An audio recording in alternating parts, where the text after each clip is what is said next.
दोस्तों, आज हम बात करेंगे रामचरितमानस के गूढ़ रहस्यों की। ये तो सभी जानते हैं कि त्रिलोकीनाथ भगवान विष्णु जी ही दशरथ पुत्र श्री राम जी के रूप में आए थे, इसलिए लोग श्री राम को भी भगवान मानते हैं। लेकिन असली राम, आदि राम कोई और है। उसके लिए कबीर साहब जी ने कहा है कि एक राम दशरथ का बेटा, एक राम घट में बैठा, एक राम ने जगत पसारा और एक राम है जग से न्यारा। दोस्तों, हम सभी राम कृष्ण को विष्णु भगवान का अवतार मानते हैं और ये सही भी है, लेकिन हमारे शास्त्रों में ब्रह्मा विष्णु महेश की भक्ति करने के लिए मना किया गया है, क्योंकि ब्रह्मा विष्णु महेश पूर्ण परमात्मा नहीं है। अर्थात राम कृष्ण भी पूर्ण परमात्मा नहीं है, यह केवल तीन लोक के मालिक हैं। आपने सुना भी होगा कि इनको त्रिलोकीनाथ और त्रिभुवन पति भी कहते हैं। आपको बता दें कि इस सृष्टि में अनंत कोटि ब्रह्मांड हैं और एक ब्रह्मांड में 14 लोक होते हैं। इन 14 लोकों में से ब्रह्मा विष्णु महेश केवल 3 लोक के मालिक हैं, पृथ्वी लोक, पाताल लोक और स्वर्ग लोक। इसलिए इन्हें त्रिलोकीनाथ भी कहते हैं। इसलिए ब्रह्मा विष्णु महेश से भी बड़ा कोई भगवान है, जिसका विवरण हमारे चारों वेद व श्रीमद् भगवद गीता में है। अब आपको दिखाते हैं रामचरितमानस में ही कि ब्रह्मा विष्णु अर्थात राम जी व शंकर जी से भी बड़ा कोई भगवान है। तो आइए देखते हैं। बालकांड में एक प्रकरण आता है। मनु और शत्रुपा परमात्मा को पाने के लिए तपस्या करने लगते हैं। मनु और शत्रुपा किसकी भक्ति करते थे, किसके लिए तपस्या कर रहे थे, देखिए रामचरित की इन चौपाइयों में। बालकांड दोहा नंबर 143, चौपाई नंबर 3, जिसमें लिखा है, नेति नेति जय वेद निरूपा, निजानंद निरुपाधि अनुपा, शंभु विरंच विष्णु भगवाना, उपजहि जासु अंश ते नाना। इसमें स्पष्ट लिखा है कि जिसकी महिमा वेद भी नहीं गा पा रहे हैं, जो ना इति कहकर मना कर देते हैं, जो आनंद रूप है, उपाधि रहित है, जिसके अंश से ब्रह्मा विष्णु महेश की उत्पत्ति होती है। शंभु विरंच विष्णु भगवाना, शंभु मतलब शंकर जी, विरंच मतलब ब्रह्मा जी और विष्णु जी की उत्पत्ति हुई। तो वो फिर कौन है जिससे इन तीनों देवों की उत्पत्ति हुई? देखिए बालकांड का दोहा नंबर 143 की चौपाई नंबर 1, जिसमें लिखा हुआ है, करहि आहार साक फलकंदा, सुमरहि ब्रह्म सच्चिदानंदा।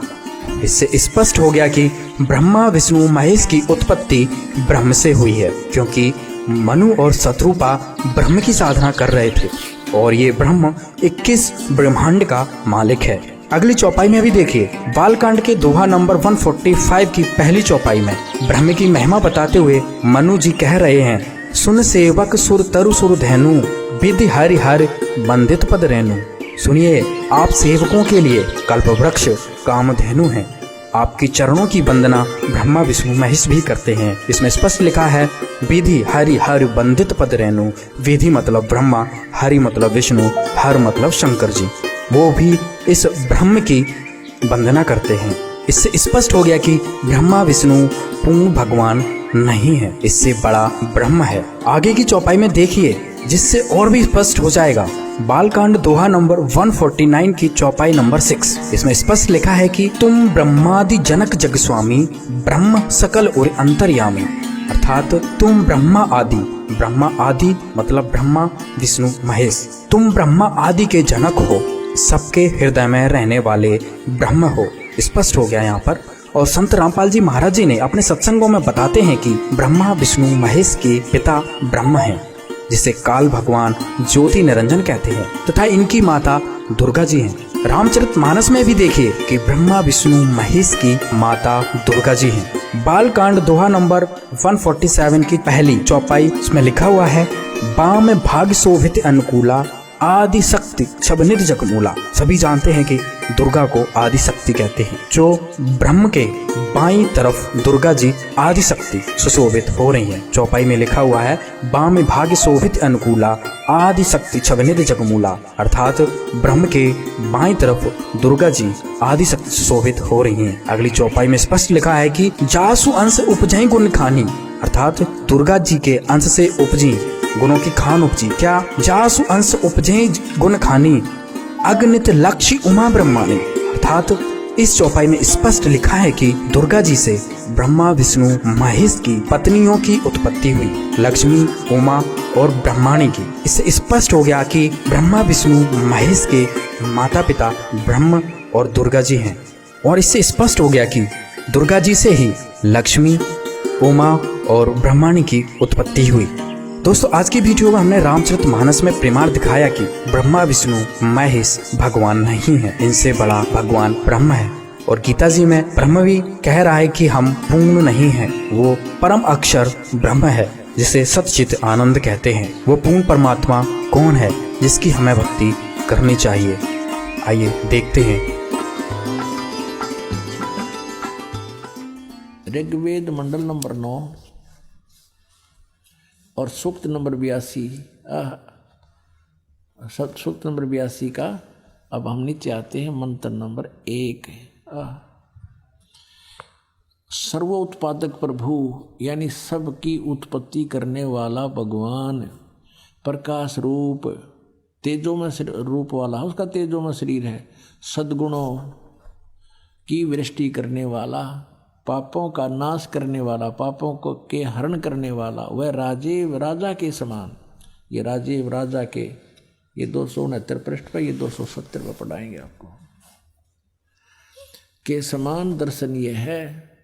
देखने जोगा दर्शनीय माने साकार, और वह है पृथ्वी आदि लोकांतरों के चारों ओर शब्दमान हो रहा है।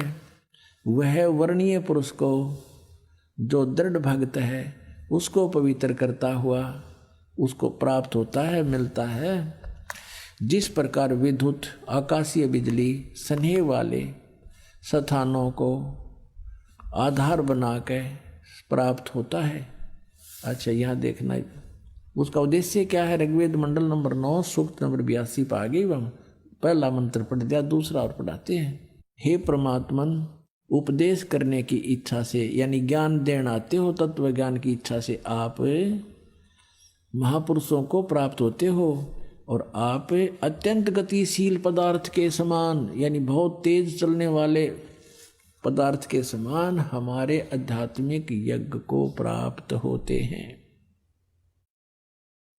आप कबीर देव हैं, आप कबीर देव हैं। जैसे ये देखिएगा 9 के 20 में कबीर देव लिखा स्पष्ट। ये देखिए ऋग्वेद मंडल नंबर 9 और सूक्त 20 का मंत्र 1, यहाँ स्पष्ट लिखा कबीर देव है, कबीर देव है, कबीर देव।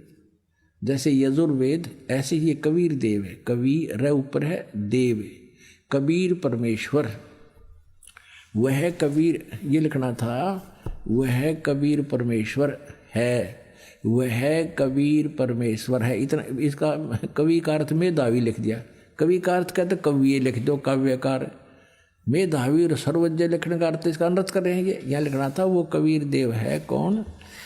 सबका रक्षक है, विद्वानों की तृप्ति के लिए ज्ञान को देता है, बता, सहनशील है, और संपूर्ण दुष्टों को संग्राम में तिरस्कृत करता है, यानी तत्व ज्ञान रूपी संग्राम में सबको हरा देता है। हम फिर आते हैं ऋग्वेद मंडल नंबर 9 के सूक्त नंबर 82 के मंत्र नंबर 2 पे।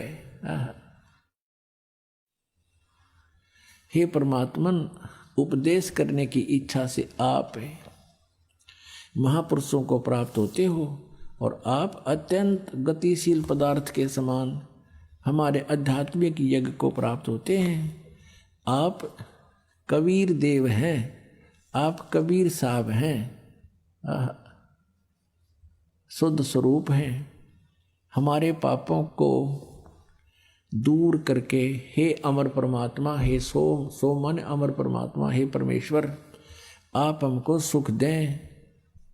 पुणात्मा कबीर साहब कहा करते, नौ मन सूत उड़ जिया, ऋषि रहे झक मारे, सतगुरु ऐसा सुलझा दे भाई, उलझे ना दूजी बार। कि ये ऐसा ज्ञान सुलझा देगा सतगुरु, यानी सच्चा ज्ञान देने वाला आध्यात्मिक टीचर, उसको सतगुरु कहते हैं। सतगुरु परमात्मा स्वयं आते हैं, वो सतगुरु की भूमिका भी करते हैं, सब ब्रह्मांडों का संचालन भी वहीं बैठकर करते हैं। और उन्होंने अपने अमृतवाणी सच्चिदानंद घन ब्रह्म की वाणी लिपिबद्ध करवा के चले गए। उसको समझने की भी सबके बस की बात नहीं। इन वेदों को नहीं समझ सके तो उस वेद ने कैसे समझ लेगा आम आदमी हो। तो एक तत्व ज्ञान है। तो इस दास को बुद्धि दे दी कबीर भगवान ने, परमेश्वर कबीर जी ने, और इस दास को एक सच्चे ज्ञान देने वाला गुरु बना दिया, सतगुरु। वैसे तो सतगुरु वही है, पर अपनी कृपा से इस दास को कहते हैं गुरु मेर करे तो काग ते हंस बना दे। हम तक काग थे और कौवे से हंस उन्होंने ही बनाए हैं सतगुरु ने। अब वो परमात्मा, उसका नाम और क्लियर किया है। अब देखना इसी ऋग्वेद का, ऋग्वेद जो आर्य प्रतिनिधि सभा के द्वारा ही प्रकाशित है, उसी को हम पढ़ रहे हैं। ये यहाँ से प्रकाशित है, ये आपको पहले भी दिखाया था। बार बार ये दिखाना अनिवार्य है कि देखो भ्रमित ना कर दिया आपने कि वो अपने घर की बना रहा होगा। ऋग्वेद मंडल नंबर 9 सूक्त 96 पा गई बाम 96 पे। पहले 86 82 सूक्त पढ़ा था 9वें मंडल का। अभी 16वें श्लोक में कहा है 96 ऋग्वेद मंडल नंबर 9 सूक्त 96 मंत्र 16 में। गुहम माने गुप्त, रहस्य में, चारु माने श्रेष्ठ, नाम माने नाम। ये तो हम पढ़ सकें आराम से। इन्होंने कुछ अपनी हिंदी भी कर रखी है। चारु माने श्रेष्ठ, गुहम माने सर्वोपरि रहस्य यानी सबसे गुप्त, और नाम माने नाम। इन्होंने चाहे कुछ भी अड़ंगा डाल दिया, तुम्हारी संज्ञा है। नाम का संज्ञा के मतलब नाम है, जो तुम्हारा नाम है। अब देखना, हे परमात्मन सर्वोपरि रहस्य, यह लिखना था जो गुप्त, गुहम माने गुप्त, चारु माने श्रेष्ठ, ये लिखे रहे हैं। नाम माने नाम लिख लेंगे। ये तो उलझाने की चेष्टा की है। जो तुम्हारी संज्ञा है, जो हे परमात्मा जो आपका रहस्य में गुप्त श्रेष्ठ नाम है, आप उसका ज्ञान कराए। है कोई इसमें उन्होंने कहा कि यजुर्वेद पढ़ना है, इब्ता हमने अक्सर आगे इनका यजुर्वेद भी पढ़ लिया। यजुर्वेद को कहा कर दे यजुर्वेद। अब वो हमारे लिए तो उंगलियां पाओगे, ये ज्ञान हमारे को परमात्मा ने पहले दे रखा है। हे परमात्मन सर्वोपरि रहस्य यानी आपका विशेष रहस्य वाला, यानी गुप्त, जिसको किसी ने ना बेरा, वो श्रेष्ठ, नाम माने नाम, आपका जो नाम है आप उसका ज्ञान कराएं। आप उपासक लोगों से स्तूयमान हैं, स्वाभाविक शक्ति से युक्त हैं, विद्युत के समान ऐश्वर्य के सम्मुख प्राप्त कराइए। हमको प्राणों की विद्या का वेता बनाइए। हे सर्वशक्ति संपन्न परमेश्वर, हमको इंद्रियों के नियमन का ज्ञाता बनाइए। अब यहाँ देखिए, अब 17 में, इसमें 16 में पूछा है आप अपने श्रेष्ठ नाम का हमें ज्ञान कराएं। इतनी सी बात है। 17वें में वो नाम बताया है, क्या लिखा है? शिशुम जगानम हरियंतम मर्दंती शुभंती वहीने मरुतो गणेन कबीर गिरभी कबीर गिरभी कावेना और कबीर संत सोमह पवित्रम अत्यति रेभन। इनके द्वारा हम ये लेते हैं, इन्होंने क्या किया है, इस कबीर का अर्थ ऊपर लगा हुआ है, यूँ यहाँ लगेगा, पढ़ेंगे अलग करेंगे संधि छेद में। तो इन्होंने कर दिया, इसका तो कवि कर दिया, गिर भी माने वाणी द्वारा।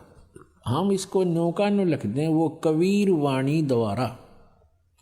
गिर भी माने वाणी द्वारा और कबीर माने कबीर, कबीर वाणी द्वारा।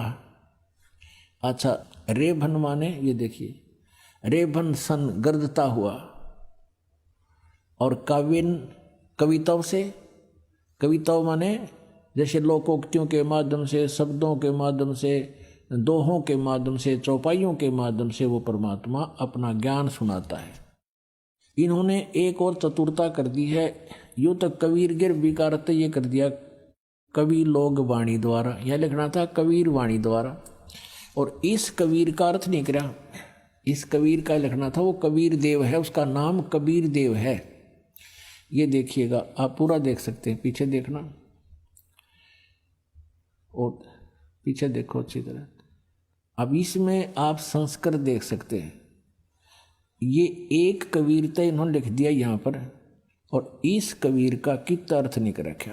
ये संस्कृत शिशुम जज्ञानम हरियंत मर्जंती शुभंती मरुत वहीन गणेन कबीर गिरभी। इस कबीर गिरभी वाला कर दिया, कबीर गिरभी।